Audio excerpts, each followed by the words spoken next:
Welcome back to Bees on a Mission, where spirituality meets real life, healing gets honest, and we're never afraid to talk about the things that keep us from becoming who we came here to be.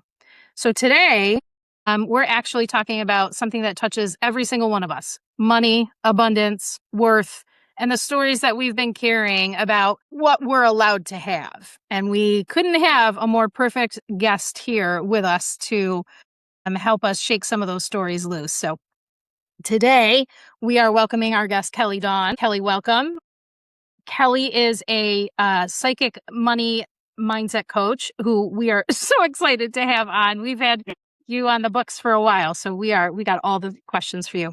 Kelly is somebody who helps entrepreneurs shift their relationship with money so that they break through their income ceilings and they receive with more ease. Who doesn't need that? And create a desire-led life. And so she's here to talk with us about all those things. But before, Kelly, we get into manifestation, Kelly actually has a new book out that's called, I love this, Stop Being Money's Little Bitch, which is what I was like, as soon as I saw that, I was like, oh my God, she's our people, okay? Because we are very much the same. And so, Kelly, before we have you start talking to us about manifestation, we need to know, how do we know when money has made us officially its bitch? Oh, awesome. Okay. So first, thank you so much for having me on your show. So the title of that book came about because I was once money's little bitch, because I had this whole story in my head that if I had a certain dollar amount in my bank account, I would never stress over money again. And a lot of the conditioning that we have around money is once you have a lot of it, it's never going to be a problem. And so I totally bought into that. And then I had this magic number in my head. And then when I had that money, I felt amazing. I was like, this is it. I'm abundant. I'm never going to stress over this. I've quote unquote made it. And then a couple of days later, I was like, why am I feeling really stressed over money? What is going on here? Like, I felt like I've been lied to. I'm like, wait a second, it's all right here. And now instead of like, oh my gosh, I need more, I don't have enough. It's, what if I F this entire thing up and lose it all? Or like, I felt so uncomfortable having it, right? And so that's when I realized like money has all this power over me. And this is something I've seen like on my own journey. I've seen it with clients and other people as well. It's like we give money the power to tell us how we're going to feel. Like you open up your bank account one day, like say in the morning, you're checking your bank account while you're drinking your coffee, and the number there, it's like, okay, this is what it should be. Maybe you had a payment come in, it was payday, whatever it is. And you're like, okay, cool. You're feeling good. You might be feeling a little bit like extra confident if you just had like a painful client come through or something like that. But then if you have a big expense come up, a slower month, something happens, things go sideways, we let that number tell us who we are. And then you're bitching at your partner, you're crusty with the person at the coffee shop, because it's all because of what happened in your bank account that morning. And that's when I really got into the deeper work of like, let's not just talk about manifesting more money, because absolutely we want that. But I've had clients who make, multi six figures a month and they feel broke. And they're like, what is going on? Because, and that's the thing. We think that more money is the answer to everything. And of course, like money can buy a lot of really great things, and having that stability and being beyond survival mode is a great place to get to. But there's this lie that money is the thing that is going to make us these perfect human beings that never experience stress with money again. And it's simply untrue. Yeah.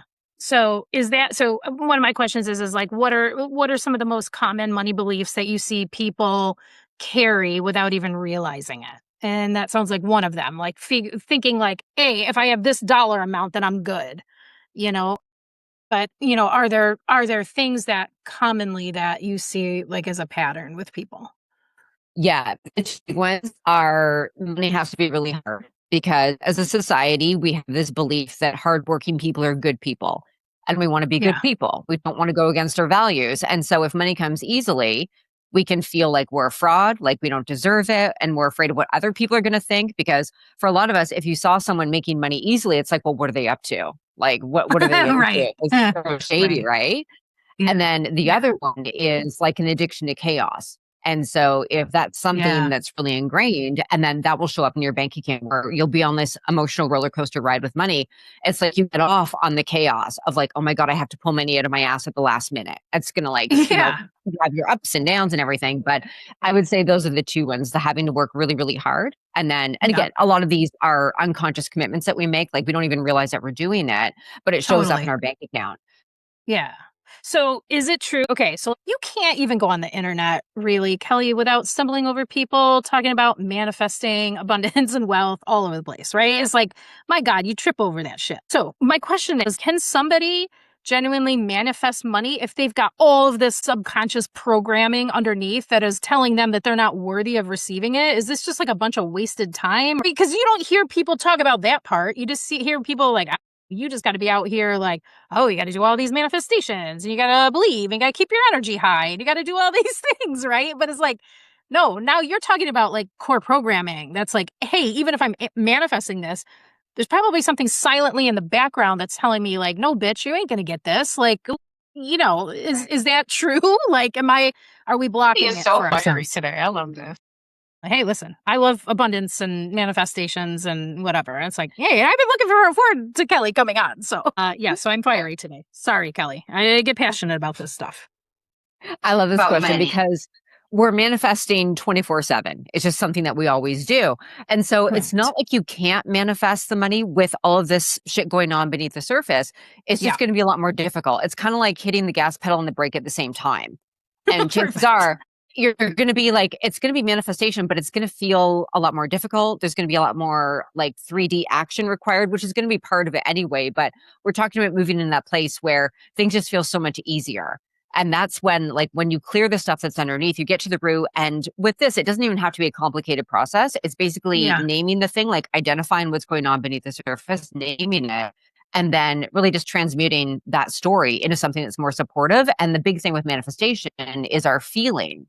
It's always our Yeah. feeling state. And like the new age, they talk about this like till they're blue in the face because it's true. It's really the thing that we manifest from, which It means is. you can, yeah, like the 3D reality, it doesn't mean shit. It does not mean anything because we have the ability to cultivate that feeling of abundance within us and the safety and the security and any other feeling that we think money is going to give us.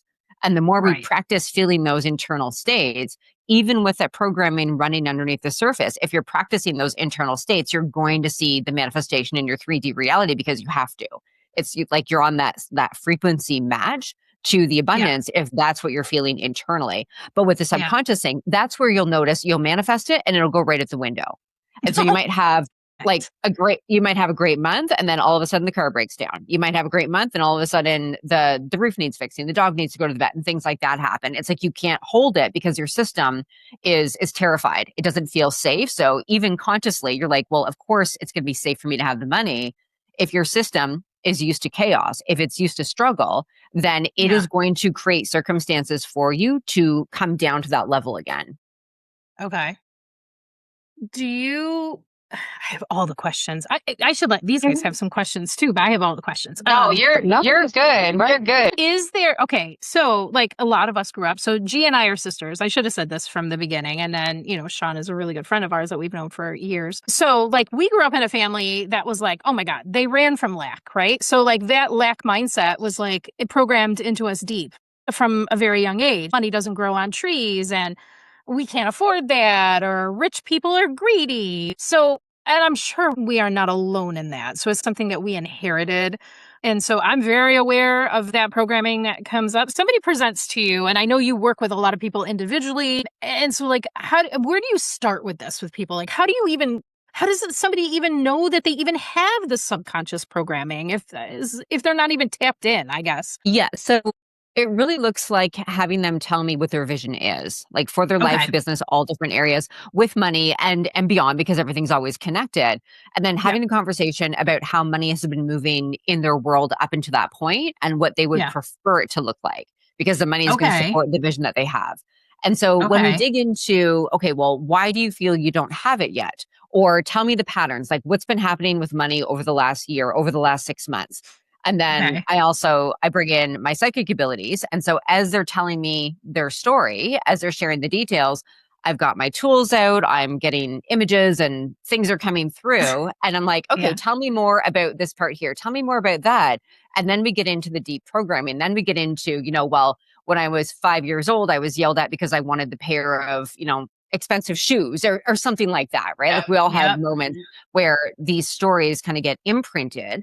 And then we can okay, well, that's where it originated from.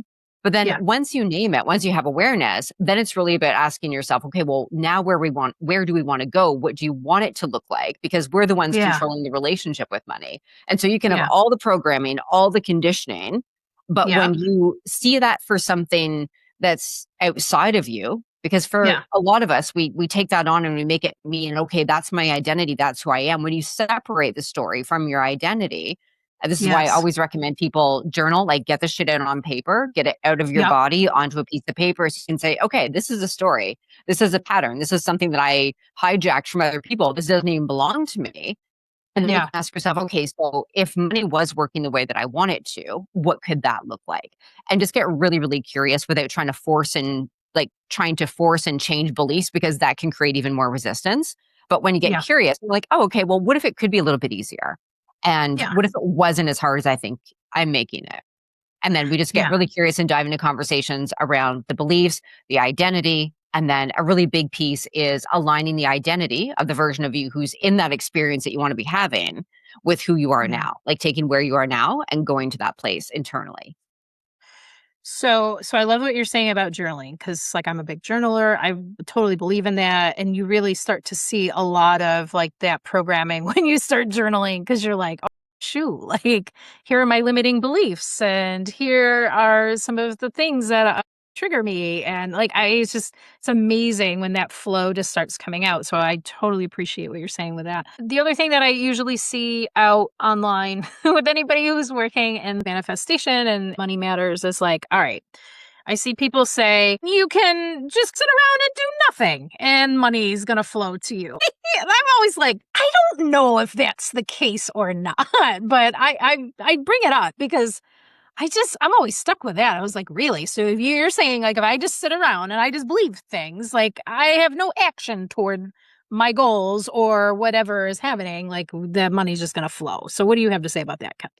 Oh, I have a lot to say. So we're in this 3D experience for a reason, and work and Correct. action get to be part of that reason. But there's so much nuance to this because there is a lot of value in sitting around and relaxing or doing something that you enjoy because you're Okay. not thinking, when's the money coming in? You're not thinking about if you're present and you're doing something that's enjoyable to you, you're a lot more open to receiving because Yeah. you're not in that clingy, grippy energy.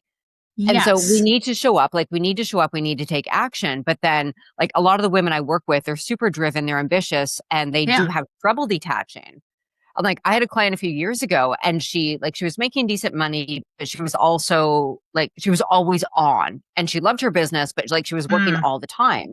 And she was in the yeah. middle of a launch and she was going to go visit family. And she ended up spending an afternoon doing crafts with her sister. And she had one of the best launches she ever had. Her phone was nowhere near her. She was completely Amazing. present with her sister doing crafts. And she was like, I had no idea it could be this easy. I'm like, yeah, you showed up, you did the work, but then you unplugged from it. It's the same thing. I love Yeah. to make comparisons to other areas of our life. If you are looking for a partner and you're Yep. swiping Tinder until your thumb is numb and you're sitting there with your phone, desperately waiting for someone to message you back, you're probably not going to see too many notifications pop up. But if Yeah. you're on the app or you're doing the things and then you're out living your life, enjoying yourself, then you're going to Yeah. be so much more magnetic to that partner coming through because there's not that grippy tight energy. It's the same thing with money. I love that. I love that. So essentially it is a balance. It's you got to Yep. show up and do some things because that's why we're here in the earth plane and living this human experience, right? But there is a balance to that because when you're trying to overly control it or like you said kind of have a stranglehold on it, then bet you ain't going to get what you need to get, right? It's no, then you're controlling it, you're stopping that flow. I appreciate that totally. And yeah, can we chime in? Because, Yes.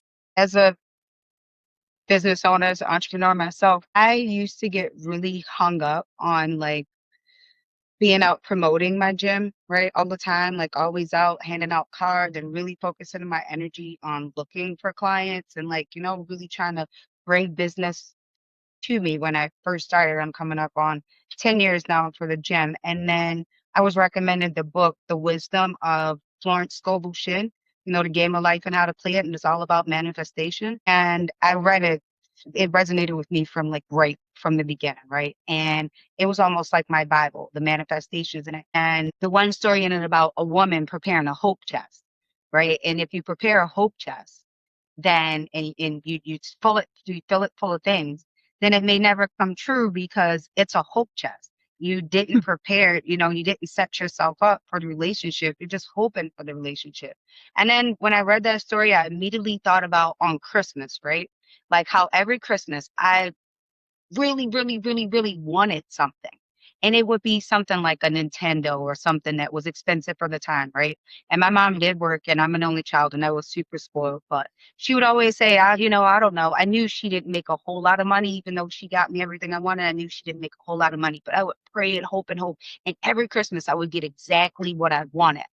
And I thought, man, I had no idea what her real financial situation was. I just really wanted this thing, and it came to me just from really wanting it for Christmas. And I started thinking, that can happen in life for like all things, right? If I want it, I don't have to really beg. Like I could really just ask the universe for it. I could really just put all that energy in saying, I really, really want this. I really, really want this. And then I started applying it to my business, and it was an instant success. Now, don't get me wrong, I'm not a millionaire yet, so I'm very interested in what Kelly has to say about further manifestation. But when I prepare for what I want over like prepare the gym for more clients, buy more equipment, do all these things, I have better results than just going out asking people, hey, do you need a trainer? Or, hey, I own this gym. When I prepare for what I want and thank the universe for what I want, I always get it.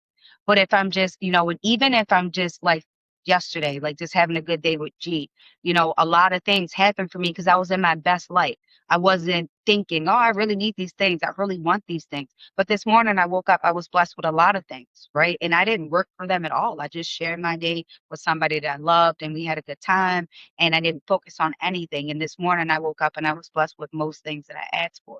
So I do believe that, we're programmed to believe that things are too good to be true, but they're not. You just have to ask for it and prepare for it. And I always thank the universe in advance. And I seem to get that. Or, and again, a lot of times I'm playing small because I'm just like, I need $10,000 for this. And that's all I ask the universe for. But then I'm like, you know what? I really don't need 10,000. I really need 1,000,000. Like 1,000,000 is really what I need. Right. I love that. So I've Yes. been like, so I've really been just like upping it, but I would never, where I haven't, so I don't ask for anything, ever. And I just kind of go with the flow and whatever. And so, like Sean said yesterday, her and I actually hung out and we just were very, we'll say whimsical. We were just wherever doing all the things. And I didn't for 1 second think about money whatsoever. And today I actually got a check in the mail. See, that was completely unexpected. So, see, it's like, okay, I love that on a smaller scale, but on like the larger scale that, Kelly is trying to, how do you make that always happen? And that's where what we're here for, to say like, okay, how do we make that bigger without, probably could start by stop limiting what we ask for, right? Because we're simple people and we also are parents. So we don't ask for a lot. I don't think like, right? We just need just enough or just enough to be comfortable. Or, when we say abundance, we need just like enough. But yeah, I think we've been playing small. I think on their end, both G and I. help us play bigger, Kelly. Yeah. But I don't believe that you have to work really hard to succeed. I did my whole life. About 5 years ago, I noticed that you don't. You don't have to work really hard to succeed. You just have to do something that you love and are passionate about. And then it's rewarding, right? It's very rewarding when you love what you do. I find in that in my personal business that the more I love it and the more I enjoy it, the more money I make. But if I'm stressed about money, if I'm out like actively, like I mean, I was going to like fairs like everywhere, like trying to get clients. And nobody's interested I'm in sure. fitness at a fair somewhere fun. Right. I'm paying money Hell to no. like bend. Okay. I'm paying money No. to bend and like push this on people. Right. Nobody wants to hear about a gym where No. they're eating fried dough. Right. Right. Shut up. I want the fried Right. Oreos. I stopped doing that. I'll start that on Monday. I stopped doing that. Yeah. And my client base has been very natural. It's been I train one person, Organic. love it, and find somebody else and refers them to me, or refer somebody else to me. And I find that I'm getting the best people that way too. People that I'm also meant to share space with instead of like strangers on the street, like, hey, do you want to train with me? And they're like, she thinks I'm fat. Right? Like that's instantly what people think when you ask them, like, oh, well, she finds something about my appearance that she wants to change, and it's not that. So I stopped doing that because I don't want anybody to think that I have any problem with their appearance. And then secondly, I just really started to focus on me and what I needed and what I wanted to do as a trainer. Yeah. And it just kind of lined up. Yeah. So I'll I let just wanted you to respond to any of that, Kelly. But like, I'm sure you have people who are women who are business owners that have similar situations or similar stories. Like Sean was just sharing. Yeah. So when we want more, we can just ask for it and move above that place of just enough. But going back to using words like larger and bigger, that's a really important thing to touch on because most people can manifest things like white feathers, pennies on the ground, parking spots, like that kind of stuff, no problem, right? Because it's not a big deal. There's no importance that we're really placing on it. It'd be amazing. Like it'd be cool if I got a parking spot close to the restaurant I'm going to, but we're not going to lose sleep at night if we don't get the parking spot. But with money and the other things that we find really important, especially if it's something like a larger amount of money that we're used to, it's like we put it up on a pedestal and all of a sudden it's this big thing. It's this large goal. And the more we are in that mindset, the more energetic distortion we're creating because we're creating the separation between us and something that we get to have. And so the work there is to really like downsize the importance of the money goal that you have to make it something like a white feather or a parking spot. I'm like, example I like to use here is like, I love my coffee. I live about 20 minutes away from Tim Hortons and I love cold brew. So it's a daily thing.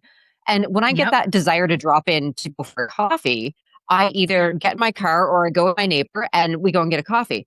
Never once have I pulled over on the side of the road to worry if I deserve coffee. I'm not like stressing all the way out there, wondering if they're going to be out of the coffee and, oh my God, what am I going to do if I can't have what I want? Do I really deserve this? What are people going to think if I have all this coffee? Like those thoughts never cross my mind because it's a coffee. But with money, a lot of people, especially if they have a bigger goal, a question I ask is like, okay, what do you think your closest friends and family are going to say when you hit this goal? And at first the answer might be like, oh, they're gonna be so happy for me. And then Are they? something else. Yeah. Or is your dad can say something like, who needs that kind of money? Who needs that much money? Or what'd you do for that? Yeah. And so we want to what's going on around those things that we've labeled as large or big. Yeah, absolutely. So we talked a lot about so you're talking a lot about like manifesting it and getting in the right mindset and removing all those things. But what about receiving? Like, is receiving just as much of a blocker? Oh, yeah. Yeah. Especially for women, but for most of us, and I know this doesn't apply to everyone, but for a lot of us, if someone gives you a compliment, they're like, oh my God, I love that shirt. I love that dress. Most of us are going to go into a story like, oh my God, this thing, I got it on sale or I got it here. Or I've had it for, 10. This is amazing. We were just talking about this in the car on the way here. I love that you're saying it. Go ahead. Perfect. Okay. Sorry. It's good. Go ahead, Kelly. I love that. I love this right now. Go ahead. Yeah. So instead of just simply sitting with, thank you so much, I received that, like, that feels so uncomfortable. And so we'll want to go into a story. Or the same thing if you go out for lunch or dinner with a friend and they pick up the tab and you're not really expecting them to do that. It'd be like, oh, okay. And mentally calculating how to know them the next time you go out so things are fair. And so just sitting there and simply receiving something for the sake of receiving it can be really uncomfortable. And so what I always recommend people do if they want to open up to receive more money is practice receiving in other areas and notice the stories that come up around like you just saying, thank you, I received that. Notice any stories that your brain is offering you about like, okay, well, I have to get them back next time, or, I hope they're not really judging me, or, does my friend, is she buying me lunch because she thinks I don't have the money to buy my own lunch? Like, just notice all the stories that come up. And then also being in your body, because we're energetic beings and we're going to feel that stickiness in our body. And so say if someone gives you a compliment, just notice where it hits. And you're like, okay, I'm really feeling that in my chest. And then afterwards, if you have some sort of energetic practice, spiritual practice, you can do some work around that area of the body. You can breathe into it, you can stretch, you can energy work on it, or simply ask that part of you, like, what's so here? Like, what really got touched here happening? And your body's going to be telling you a lot of interesting things because it's filled with wisdom. I love this. So let's talk about women specifically. This is our life. This whole conversation was our yesterday. Was yesterday and today. Yeah, Like, this is everything. telling you The two of us have just experienced like in the last 2 days. We literally talked about it in the car. G said, I don't know why I just can't take a compliment. I don't know, how, and again, she went to a whole story and I didn't care because sometimes I do the same thing, right? Like we definitely didn't judge each other, but everything that you just touched on, it's been the two of us and me explaining, well, I just don't want you to think that I'm a bad friend. And then her saying, well, I just don't want you to think this. And it was a lot of that. And between us, it was, nothing. It was just like sisters conversing, but none, like we really processed everything that Kelly just said. Absolutely. It was like you were a bug on the wall. Yeah. Listening to, right. You were That's a fly on crazy. the wall that literally hit every single point of us. of what, so this is what it is. Yeah. This is our lesson that we needed to learn. Just let G be my sugar mama and shut up. She needs to be my hype man. And I'm her hype man. She my sugar mama and I'm her hype man. And we love each other. And that's just, it's what it is. It really, really works. We should just let it be what it is. Okay. I love all of that. So let's talk about women for a minute, Kelly, because we all are them. And we all probably carry some of the traditional stuff that women carry around all of this, right? So, like, what changes when a woman becomes financially powerful? Oh, this is a big one. You would be surprised at how many women would leave their partners if they had the money. And that's one of the reasons why they don't let themselves make money, because they know damn well that if they actually had what they want financially, they'd be gone. And that's something that they don't want to deal with. And so often we think it's a money problem. It's not. It's always something going on deeper underneath the surface. But relationships will change a lot. Like the dynamic in relationships you continue on with will change. You might have to have some hard conversations. You might have some friends who you got along with well since high school, but all of a sudden you're unrelatable. It created a story about who you are now because you have a nicer car and you carry designer bags or whatever it is. Yeah. And there's also the safety issue. I had a client going back a long time ago, and she was already fairly doing fairly well financially. Is another level where she did want like a nicer car and more material things. And she was afraid she was going to get robbed. So this client, she really wanted more nice material things, but she had a very fear that as a woman, she would not be safe being seen with that kind of money. And so there's a lot of stuff going on around safety, around relationship, and not wanting things to change that keep women capped financially. That's crazy. This is why all women should be armed. Like myself, I strongly believe in that. I strongly believe that all women should be armed. So for background, Kelly, Sean is a former Baltimore police officer. Women should be protected spiritually, mentally, and physically. I mean, I'm a smaller woman. I mean, and I'm from Baltimore, so I could fight. I say it all the time. I could fight.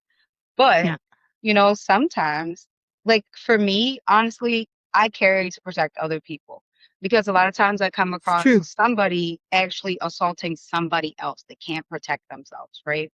And sometimes it's a man that's 3 times bigger than my size. And if I turn the corner and I see him beating this woman and I say, hey, don't hit that woman, they look at me like, girl, don't mind your business. I'm going to hit you too, right? Yep. So then, you have to be able to actually protect other people. So even though I no longer believe in that lifestyle, of being a law enforcement officer, that's definitely not my lifestyle. I'm definitely done a whole 360 from that. I still do believe that people should be protected. And if they can't protect themselves, I still do see that as my role if I am in the position, right? Male or female or child or animal, whatever it is. I do feel as though people should be protected. But I also do believe that, while we want to be financially secure, we also need to be physically secure, right? If you're a smaller woman, it's okay to arm yourself. Especially, with the upgrade everything. I believe in I have things that I wear with certain shoes. Some firearms I wear just with these shoes. Some things, I'm serious. It's just that you can accessorize. You have to accessorize your protection with your shoes. I do. I do I love sometimes in this. certain purses. I only carry some firearms in certain purses. Oh, I've been with you. Yes, You know, I do. big purse mean big power, right? For me, That's you correct. should be. Yes, I have been with you when you have had it. But stuff just like what Kelly is saying. You should be able to get the things that you want. And you should also be and not have to be afraid of anything. Yeah, you should also be able to protect the things that you want. And I'm saying all these things should be done legally. Don't go out and get you a burner from down the street because you just got a BMW, right? And that's your accessorize. You got a burner with a BMW. I'm not saying that. I'm saying definitely go about it the right way. But it is definitely, okay to protect yourself financially, mentally, and physically. It to me. Right. That's something that my mom was, my mom was a smaller woman, but she was always taking up for somebody and she was always protecting somebody. And I'm naturally the same way. However, I'm not about to be out here fighting, going fisticuffs with some 300-pound man because I've been there and done that and that's exhausting. Okay. So Yeah. no. It's easier to just have what you need in the purse because they generally run and call the police on me, which I am legally protecting myself.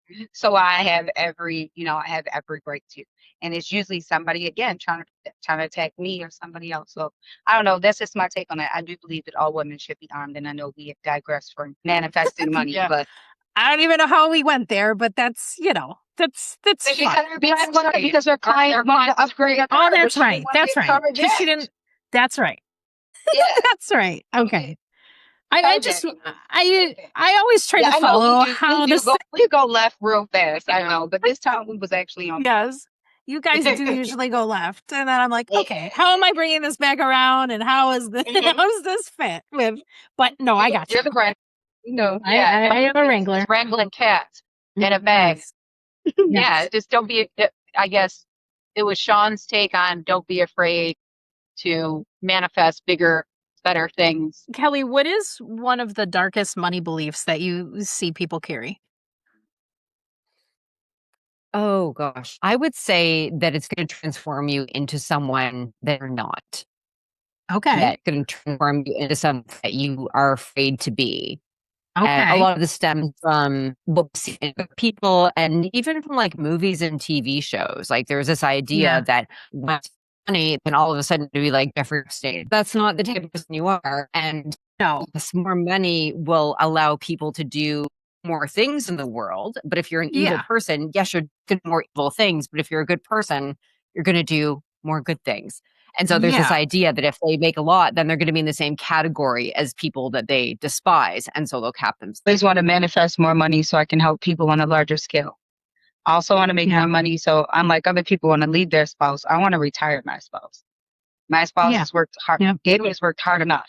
He's always made sure that when the kids were younger, that I was able to take care of the kids and start having to work. And I never really had to worry about the financials. He's always assumed all the financial responsibility. So I want to be the one that makes all the money. So then he could just play all day like I have to do. He can, go out with his friends and make friends and have, playmates and do what he does, is able to do what he wants because I've always been allowed that freedom in this relationship. So I'm the type of person that wants to reciprocate, but I want to reciprocate on a bigger scale, right? I want to be able to buy him everything that he wants and, and have him not have to work. And then he gets to do something that he loves to do. I get to do something I love to do and not have to worry about, really working hard. That's my goal. I always, one of my manifestations is to be able to help on a bigger scale, just Right now, I do a lot of activism for the unhoused. I want to be able to, my manifestation is to actually open a low barrier shelter,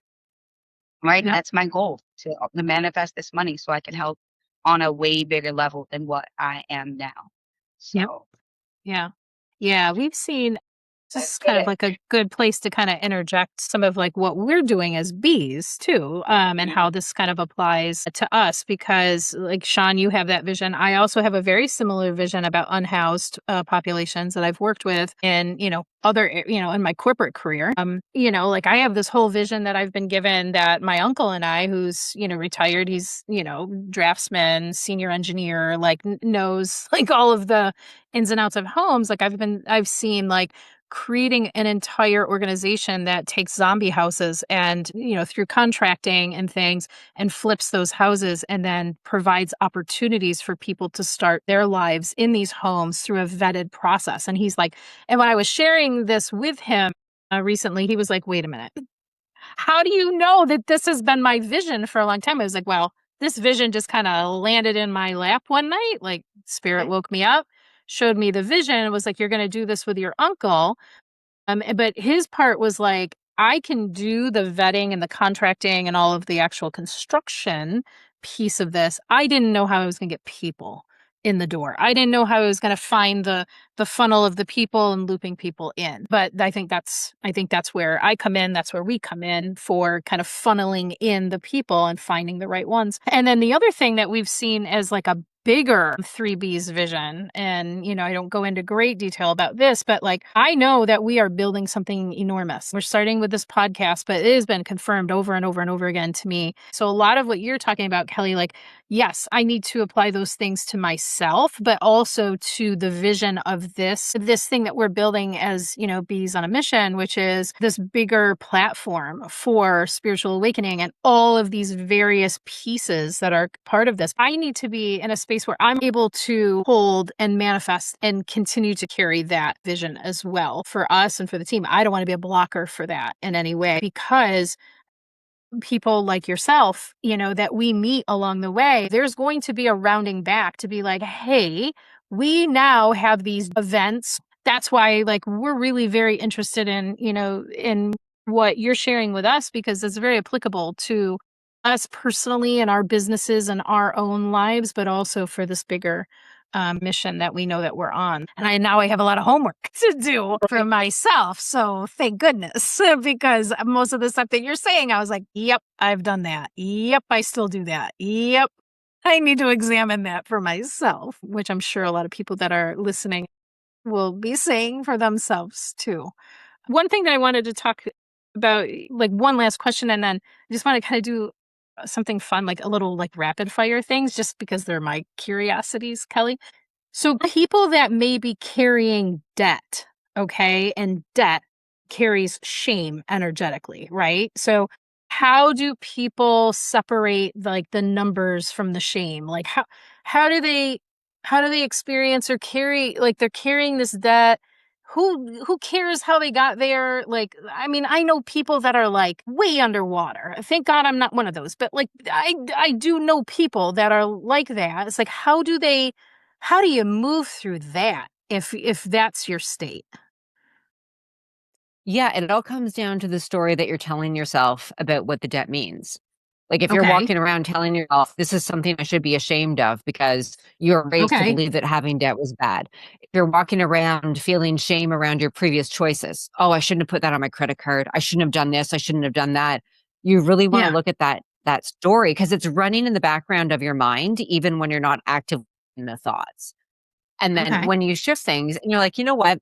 I made some choices back then, and those are the best choices I could have made from who I was then. I would make a different Sure. choice now, but that's who I was back then. And at that time, that was the best I could do.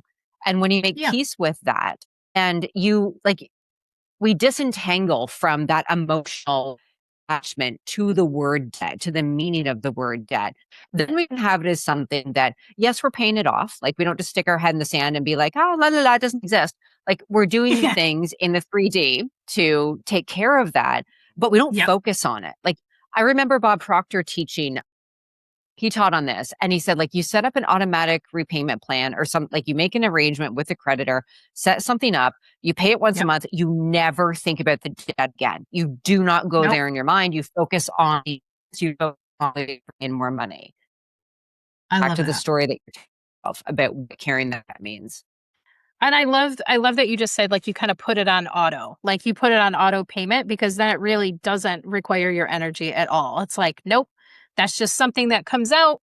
Well, I'm out here earning, I'm out here getting more abundance. Yeah. Period. It's like a Netflix fee. Yes, exactly. It's like, well, it's just going to come out.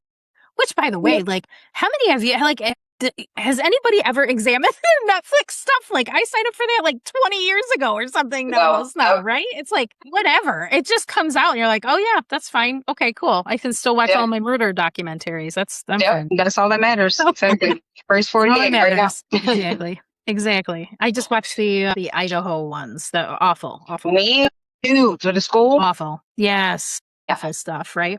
I'm going to do some rapid fire things with you, Kelly, and then we'll wrap this up. Okay. Scarcity or abundance? Which one is more addictive? Do you want me to talk about why? You can do whatever you want. You can do whatever you want. It is so programmed to have that be the default. And this other day I was driving, and on the top 5 ways that people feel they're getting swindled in 2026. I'm like, are you are you serious? This is something that we're collectively complaining all the time about money. So scarcity would be the most addictive for sure. Okay. How about saving or investing? Investing. Okay. Manifesting or strategizing? Ooh, manifesting. Okay. Cash or credit? Cash. Oh, I'm just joking. She goes both. Okay. What money mantra do you swear by? Or do you have one? The more fun I have, the more money I make. Oh, I love that. I love that. That's our next season of life. That's why we're doing this, because that's what I'm all about. I'm done with all this other stuff that we've all been hustlers our whole lives, owning businesses, trying to manage our families. Whatever. I'm like, I'm done with all of this. This is what we're doing for the rest of our lives. And we're going to do it big. And we're going to bring other people in who are doing their best, funnest things in their lives in this, in these spiritual practices. And they're going to be making money too. So it's like, this is the path that we're on. So I love that. Biggest money red flag. Oh gosh. Just one. Just one. It doesn't have to be anything crazy. Demonizing it, like making rich people evil. Okay. I agree with that. Yeah. Because as rich people, we don't want to be demonized. Like, we're good people. Like, we're not bad people. We're not the rich that they want to eat. Stop it. No. Okay. One thing people should stop spending money on. Stuff that they don't love, like stuff that they're buying out of obligation. Okay. I love that. And one thing that people should spend, one thing people should spend more money on, probably conversely, things that they do love. Yeah. And I'd say experiences over material. I love that. I love that. Actually, that's the thing that I always tell people, because they're like, oh, what do you need? What do you want? I was like, I don't need anything. Like, if you want to do something, like if you want to, like, let's go somewhere. Let's spend time together. Let's go travel somewhere. Like, let's go do something crazy, right? Like, that's what I want to do. I agree with that. I have a couple other ones. Okay, if you had to say, like, money is blank. Oh, freedom. Okay. And wealth is blank. Generosity. Okay. I love that. So your bank account does not determine what? Your self-worth. I love that. Yes. That's what I had in my mind, but I didn't know if that was right or not. But okay. And so, like, one I'll leave with this one. So, like, if somebody were to finish this sentence, I knew my relationship with money had changed when. Neutral with it. Really neutral with it. Yeah. Where it's like, it's the thing that supports you, but it's not like the biggest thing anymore. And I always like to compare it to air. Like, we need air single day, all day, every day. We never freak out unless we're climbing Mount Everest or and you don't think about it. We just Right. Right. Oh, we love it. Yeah. And it's like, okay, and I start to feel that scarcity. So yes, I might panic a little bit. But like it's a really good point. Is like most of us are living our lives with money or have in past with money as if we are climbing Mount Everest every single day, right? So you're feeling that clutching like, oh my God, am I gonna have enough? Am I gonna die? Am I gonna be able to make it? Am I, so it's like, yeah, that's really relatable. So I love that. Okay. Hey, you Wonder Twins, you got anything else for Kelly before we wrap this? No, just No. that we love Kelly. And this was insane how many things that she just touched on for us just in like the last 24 hours. Even like this conversation, I think I love this. it was very meant to be because Yeah. weirdly, I've had some of these questions myself like just this week. And I'm not rich, but I never worry about money, right? Like I Yeah. don't have a whole lot, but if I need it, I ask the universe and it shows up. Yeah. But like just this week, my faith has been slipping a little bit. And every time I've just been like, Sean, you're fine, shut up. Which, I'm my biggest hype man. Like, I'm like, you're fine. You're gonna create a situation. It doesn't even need to be just, by freaking out. So it's nice Yeah. that we had Kelly today to just kind of reiterate some of the things that I was already thinking and just kind of say, you know what, you are on track, and it doesn't matter where it comes from. It's always nice to talk to just hear from somebody else, by saying, okay, I am doing that. I am on track. Yeah, we love I'm gonna implement that now, right? So I really appreciate it. Learning some tips, tricks, and actually new manifestations from Kelly, and some ideas, and just to stay in the pot and just to continue to have fun, just to right? see what Like, it is to that have, we were to missing. just have fun Yep. and let the abundance fall, and that's where we are. So I really appreciate you, Kelly. You are as knowledgeable as you are beautiful, and it was beautiful. It was amazing to have that space with you today. Kelly, yes, thank you for spending time with us. This is so valuable. I mean, for us personally, but also for anybody who follows us, our listeners. I know that they will absolutely appreciate you. Where can people find you, Kelly? So the best place is over on Instagram at I am Kelly Dawn, and then also the Money Mystic podcast. Awesome. Awesome. So we And will how do make we get all of this that book? available. Is the book already out? How do people get this book? Because they need to make Oh, the money book's there. on Amazon. Okay, perfect. And we will put links to all of those things. We will put links to all of Kelly's things. She is amazing, valuable resource if you want to work with Kelly.